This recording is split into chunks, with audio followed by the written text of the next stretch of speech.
you know, Fred, even in your birthday, you don't have to declare it. It is there, whether you go and announce it or on radio that you are now, this is your birthday, really. We didn't need a proclamation of a Katiba. It's an anniversary, every 27th, whether it's declared or not for the last 14 years. So that's number one. So we don't need a lot of drama around it. So, but you have asked a question, and Fred, I'll tell you, the biggest impediment is that there is no political goodwill to simply implement. If you remember Gen Zs last year, when they went to the streets, they were called for dialogue. What did they say? No, we don't need to talk. Just do the right thing and implement the Constitution. That's what they said.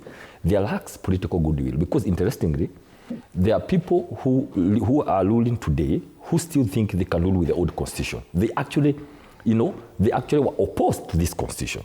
And instead of just saying, okay, fine, we were on the other side, now this is a new Constitution. Every day you can see tricks of trying to simply pull down any gain on this Constitution.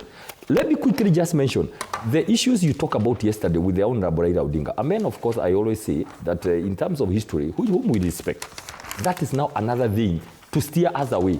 The issue of the three-tier and all that, it's another thing to steer us away. And we are saying this.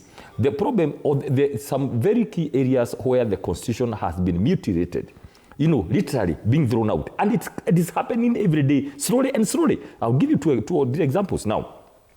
We are in a crisis today because we don't have the limitation of boundaries. It was supposed to be happening in 2024.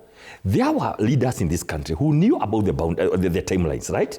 They refused. They simply refused to constitute the IBC. Now, that is one major issue we are in about this Constitution. Look at the issue. You say we avoid, of course, the issue of corruption we are going to handle. But if you look at the independence of institutions, look at the independence of institutions, Fred.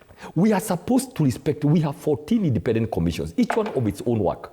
Today, the president wants to put them together under his office. Which constitution is that? Where? But shouldn't we be focusing more on those institutions and not just the politicians? Because we seem to be saying politicians went rogue and that's why we left it to them. They're not the only ones who are supposed to be defending the Constitution, are they?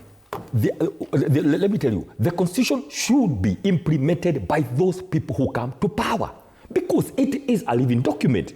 Let me tell you, if there is will to simply implement this Constitution, but what we are saying is an attempt to simply crawl back, slowly but slowly, to make sure that it is killed.